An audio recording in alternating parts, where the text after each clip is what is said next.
साथियों नमस्कार। इस वीडियो के अंदर हम लोग डिस्कस करने वाले हैं जो कि आपको यदि हम लोग देखें तो हमारे जो स्क्रीन आपको दिखाई दे रही है उसके बैक साइड में आपको दिखाई दे रहा बीए बीसीए प्रथम वर्ष का नेशनल एजुकेशन पॉलिसी के अकॉर्डिंग जो पेपर हुआ उसके सॉल्यूशन को हम लोग देखेंगे। यह पेपर मनोज दांगी एक विद्यार्थी उनने हमें भेजा है। यह पेपर 25 जुलाई 2022 को बरकतुल्लाह विश्वविद्यालय के अंतर्गत हुआ है। यह पेपर फाउंडेशन कोर्स का सेकंड पेपर है। इस पेपर में आप देखेंगे यहाँ पर पार्ट ए में इन्वायरमेंटल स्टडीज़ और पार्ट बी में योगा और मेडिटेशन के 50-50 प्रश्नों के सॉल्यूशन को हम लोग देखने वाले हैं। तो ये जो प्रश्न पत्र आप लोगों को स्क्रीन पर चलते हुए दिखाई दे रहा, हमारी कोशिश है कि इस प्रश्न पत्र के सभी प्रश्नों के उत्तर हम आपको सही और सटीक उपलब्ध करवाएं। पर हो सकता है कि प्रश्नों के आंसर ढूंढने में कहीं हमसे चूक हो गई हो। तो यदि आपको ऐसा लगता है कि इसका आंसर करेक्ट यदि दूसरा लगता है तो जो कमेंट बॉक्स है उसमें कमेंट बॉक्स में आप हमें कमेंट करके बता सकते हैं। वैसे हमारी कोशिश यह है कि 99% क्वेश्चंस के आंसर हम लोगों ने आप लोगों के लिए करेक्ट और सही ढूंढे हैं। तो अब हम लोग चलते हैं ज़्यादा देर ना करते हुए उन सॉल्यूशंस की ओर जिनके बारे में हम लोग चर्चा कर रहे हैं। तो आपको स्क्रीन पर पार्ट ए दिखाई दे रहा है एनवायरमेंटल स्टडी और इसके क्वेश्चंस के आंसर हम लोग देखते हैं। प्रश्न पहला दिखाई दे रहा है वायुमंडल में कौन सी सतह में ओजोन परत पाई जाती है। तो साथियों इसका आंसर हो जाएगा, आप अच्छे से जानते हो कौन सी परत में ओजोन परत पाई जाती है, तो स्ट्रेटोस्फीयर यानी कि ए, जिसे आप लोग समताप मंडल कहते हैं। प्रश्न क्रमांक 2 वायुमंडल में सर्वाधिक मात्रा में पाई जाने वाली कौन सी गैस है। तो आप अच्छे से जानते हो कि वायुमंडल में सबसे ज़्यादा एक्सेस क्वांटिटी में नाइट्रोजन गैस होती है, 78% होती है। जैवमंडल का मुख्य कारक क्या है। तो जैविक और अजैविक दोनों कारक आते हैं, यानी थर्ड क्वेश्चन का आंसर सी हो जाएगा। कौन सा तत्व विश्व में व्यापारिक ऊर्जा खपत में वृहद स्रोत माना जाता है।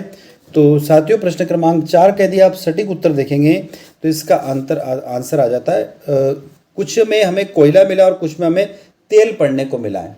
तो इसका आंसर वैसे करेक्ट आंसर देखिए तो कोयला होता है। आगे देखें प्रश्न क्रमांक 5 निम्न में से कौन सा सर्वोत्तम सुरक्षित ऊर्जा स्रोत है। तो पांचवें प्रश्न का आंसर हो जाएगा बी यानी सौर ऊर्जा।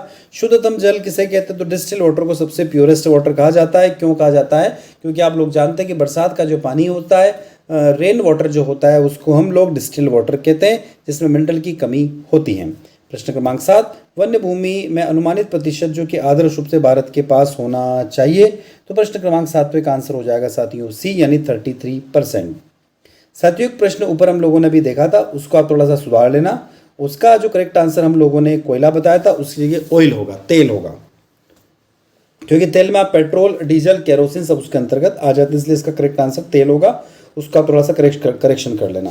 प्रश्न क्रमांक 8 भारत में कौन से राज्य में सर्वाधिक वन आच्छादित हैं। तो आप अच्छे से जानते हो कि बात यहाँ पर होगी मध्य प्रदेश की। प्रश्न क्रमांक 8 का आंसर ए हो जाएगा। नोवा काई और लाइकेन पाए जाते हैं।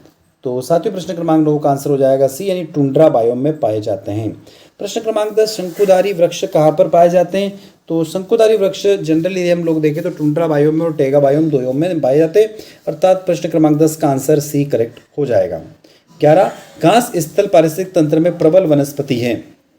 तो प्रश्न क्रमांक 11 का आंसर डी यानी कि घास होगा, यानी ग्रास। 12वां पारिस्थितिक तंत्र शब्द किसने दिया था। तो साथियों इसमें एक थोड़ा कॉम्प्लिकेटेड मामला है। वैसे ये जो आंसर है एजी टेंसिल के द्वारा दिया गया था, और कुछ हमने बुक्स पढ़ी उसमें अर्नसेट हीकल का भी नाम आता है, पर इसका करेक्ट आंसर हो जाएगा एजी टेंसिल। प्रश्न क्रमांक 13 पारिस्थितिक तंत्र में ऊर्जा का प्रवाह क्या होता है। तो आप लोग जानते हैं इसमें द्विदिशीय यानी कि बायो डायरेक्शनल होता है। तो प्रश्न क्रमांक 13 का आंसर हो जाएगा बी। 14 वायु प्रदूषण का सूचक होता है। तो साथियों हम लोग कह सकते हैं कि कौन होता है। तो लाइकेन जो होता है वायु प्रदूषक का सूचक होता है। प्रदूषण का मुख्य कारक क्या है। तो हाइड्रोकार्बन जो होता है वो होता है। प्रश्न क्रमांक 15 का आंसर डी हो जाएगा। 16 प्रश्न सातपुड़ा टाइगर रिजर्व कहाँ पर स्थित है। मध्य प्रदेश में स्थित है, ए आंसर हो जाएगा। WWF यानी वर्ल्ड वाइड जो फॉरेस्ट है, यानी वर्ल्ड वाइड लाइफ फंड जो होता है, ये जंगली जानवरों के लिए जो बनाया गया हुआ एक संस्थान है। तो 17वें का आंसर ये है कि उसका जंतु प्रतीक क्या है। तो साथियों इसका आंसर हो जाएगा 17 का ये रेड पांडा। 18 विश्व वन्य जीवन सप्ताह कब मनाया जाता है। तो 18वें का आंसर हो जाएगा ए अक्टूबर के प्रथम सप्ताह में।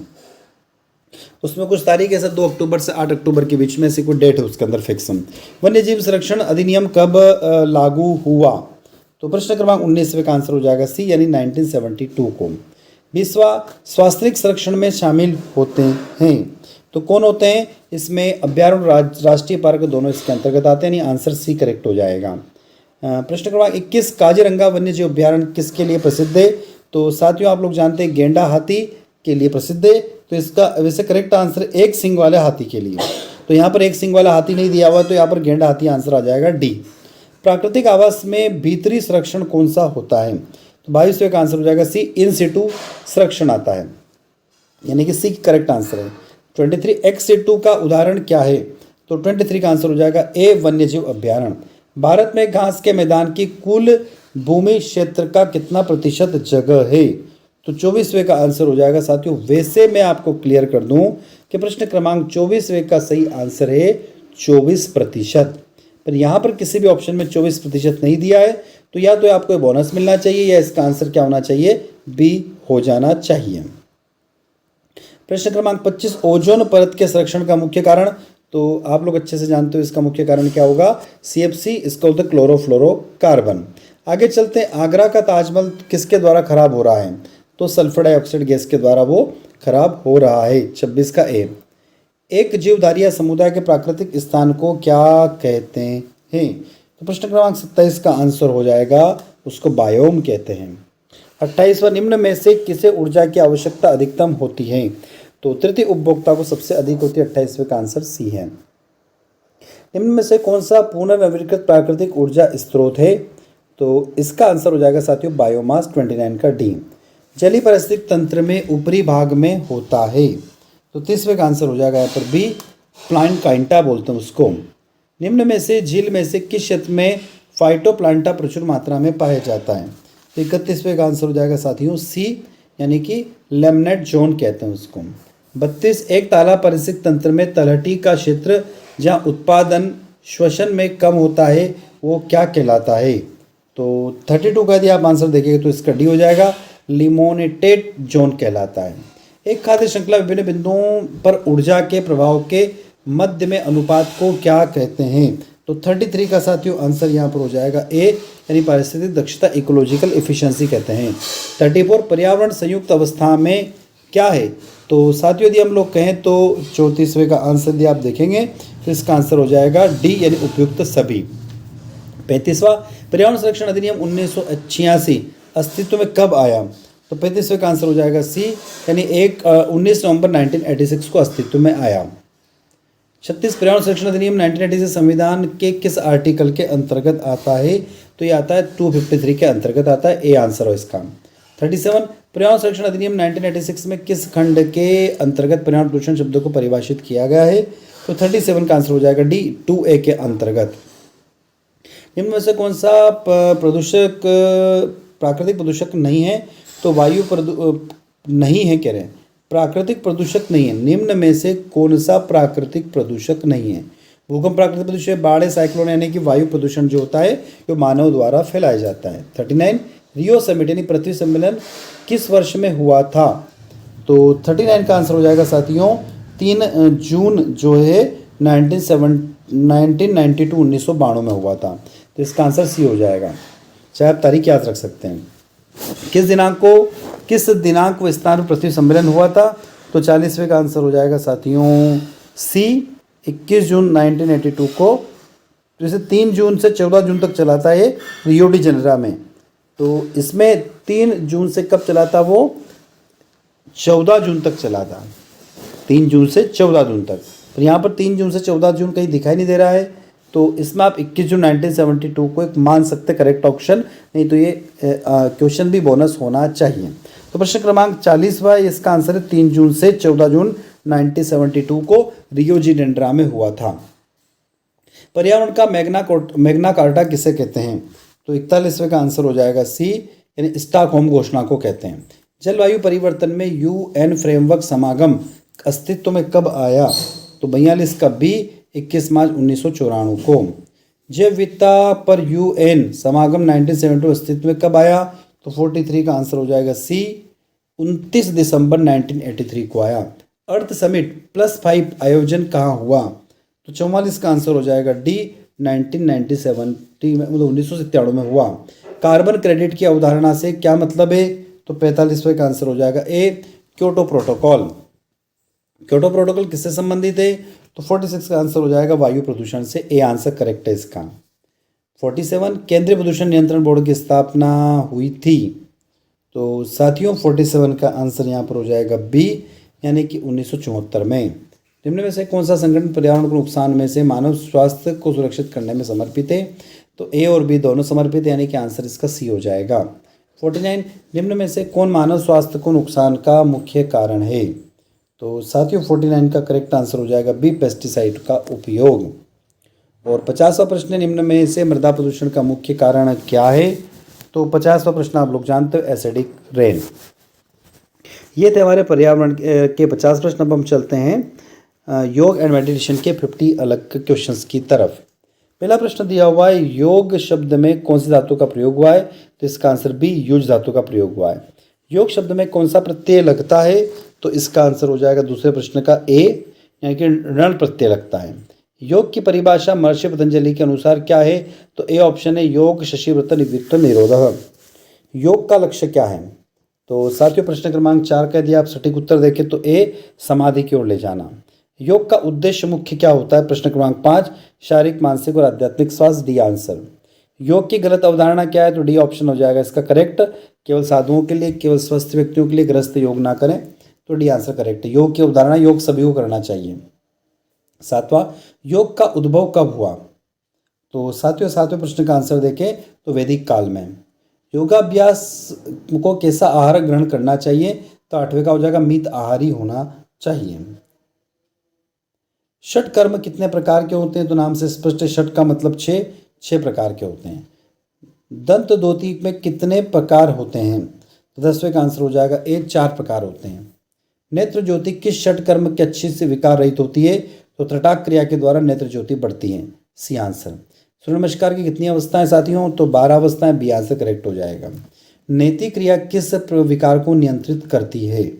तो 13वें प्रश्न का यदि आप लोग देखेंगे आंसर तो ए, साइनस को नियंत्रण करती है।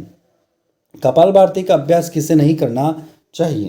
तो 14 का प्रश्न ए, हृदय रोगियों को नहीं करना चाहिए, हार्ट डिसीज वाले व्यक्तियों को नहीं करना चाहिए। सूर्य नमस्कार के अभ्यास की चतुर्थ स्थिति क्या है? तो 15वें का आंसर हमें मिला है बी, अश्व संचलासन। इस आंसर को एक बार आप लोग चेक कर लेना, विशेष का आंसर बी करेक्ट होना चाहिए। 16वां, ओम आदित्य नमः किस अभ्यास में प्रयोग किया जाता है? तो सूर्य नमस्कार में प्रयोग किया जाता है। 16वां का ए। शीतलात्मक योग अभ्यास कब करना चाहिए? तो इसको हम कह सकते हैं कि प्रश्न क्रमांक जो 17 है इसका आंसर हो जाएगा बी, यानी यौगिक अभ्यास के बाद में। दीर्घ श्वास प्रक्रिया में के अंतर्गत कौन सा अंग सक्रिय रहता है? तो साथियों इसमें देखिए तो छाती ज़्यादा सक्रिय रहती है, तो इसको हम लिख सकते हैं संपूर्ण शरीर, यानी कि 18वें का आंसर डी हो जाएगा। 19वें का आंसर पूरक किसे कहते हैं? तो साथियों पूरक आप लोग अच्छे से जानते हो, पूरक कुंभक रेचक वाला सिस्टम है। तो 19 का ए आंसर, श्वास लेना। पूरक कुंभक रेचक का अनुपात क्या होना चाहिए? 1:4:2, यानी कि 20 का आंसर ए हो जाएगा। पाय नथुनी से कौन सा प्राणायाम शुरू किया जाता है? 21वें का आंसर हो जाएगा ए, अनुलोम विलोम। उष्ण प्रकृति के लिए लाभदायक प्राणायाम कौन सा है? 22वें का ए, शीतली। दमा रोगियों को कौन सा प्राणायाम नहीं करना चाहिए? तो 23 का आंसर होना चाहिए बी, नाड़ी शोधन नहीं करना चाहिए। जो हमने पढ़ा उसके बेसिस पर हमें मिला है नाड़ी शोधन। एक बार आप लोग इसका आंसर चेक कर लेना।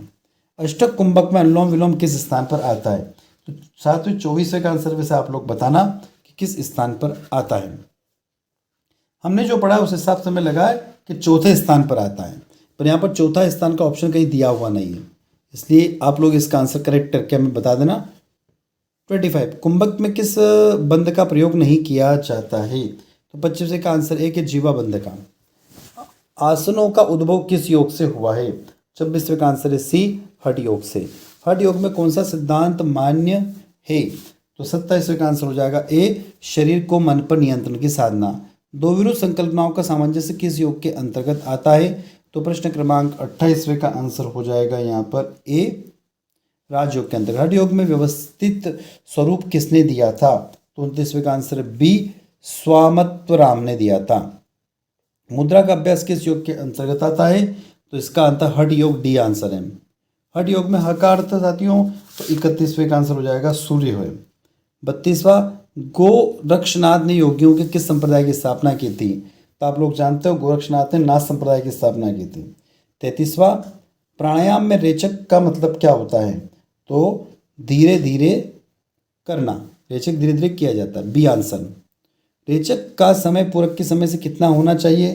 तो 34वें का आंसर हो जाएगा, देखो, पूरक, कुंभक और रेचक। पूरक का मतलब श्वास लेना, कुंभक का मतलब श्वास रोकना, और रेचक का मतलब श्वास छोड़ना। तो इसका आंसर हो जाएगा 34 का सी, 4 गुना। 35वां, प्राणायाम अभ्यास में समय नासिका का दायां भाग बंद करके उपयोग किया जाता है। तो 35वें का आंसर सी, तर्जनी और अनामिका का उपयोग करते हैं। षट कर्म का वर्णन कहाँ पर हुआ है? जो 36वें का आंसर है साथियों, इसका करेक्ट आंसर है हठ योग प्रदीपिका में उपयोग हुआ है। पर हठ योग प्रदीपिका यहाँ पे मुझे कहीं आंसर दिखाई नहीं दे रहा, तो एक बार इसको आप आंसर को चेक कर लेना 36 को। इसका आंसर 36 का हठ योग प्रतिदीपिका। 37वां, शीतलात्मक आसन कौन सा है? तो 37 का डी है, शवासन और मकरासन। भुजंगासन क्या है? 38 का ए, शरीर संवर्धनात्मक करता है। शीतली प्राणायाम मुख से किया जाता है, 39 का ए। प्रणव का वर्णन कीजिए। प्रणव का वर्णन कहाँ पर हुआ है? तो ए, पतंजलि योग सूत्र में हुआ है। प्रारंभिक ध्यान के लिए उपयोगी है, तो क्या उपयोगी है साथियों? तो 41वें का आंसर हो जाएगा बी, अंतर्मौन। ध्यान का अभ्यास लाभदायक है किसके लिए? एकाग्रता को बढ़ाने के लिए, 42 का ए। 43, ओमकार को किसके नाम बताया गया है? तो ईश्वर का नाम बताया गया, 43 का बी। 44, ध्यान के अभ्यासी के लिए उपयोगी आहार हठ योग के अनुसार क्या होना चाहिए? तो मित आहार ही होना चाहिए। 45, योग सूत्र में ध्यान का वर्णन किस पाद में किया गया है? तो 45वें का आंसर हो जाएगा सी, साधना पाद में। अष्टांग में ध्यान से पूर्व अभ्यास कौन सा है? तो 46 का आंसर हो जाएगा यहाँ पर सी, धारणा। अष्टांग में ध्यान के उपरांत क्या किया जाता है? तो उपरांत समाधि की जाती है। ओंकार में कितना अक्षर समाहित है? तो 3 अक्षर समाहित है। आनापान ध्यान क्या है? 49 का ए, श्वास और ध्यान है। ध्यान के लिए उपयुक्त समय कौन सा है साथियों? तो 50वें का आंसर सी, यानी प्रातः काल है। तो ये थे बरकतुल्लाह विश्वविद्यालय का सॉल्यूशन फाउंडेशन कोर्स का सेकंड। यह पेपर 25 जुलाई 2022 को हुआ था, उसका सॉल्यूशन हमने देखा नई शिक्षा नीति के अनुसार। साथियों, आई वीडियो आप लोग को अच्छा लगा होगा। अच्छा लगता है तो लाइक करिएगा, कमेंट बॉक्स में कमेंट करके हमें बताइएगा, और चैनल पर नए तो सब्सक्राइब अवश्य करें, ताकि हमें एक मोटिवेशन मिलता रहे और हम इसी तरीके से आपके लिए नए नए वीडियो लेकर आते रहें। धन्यवाद साथियों।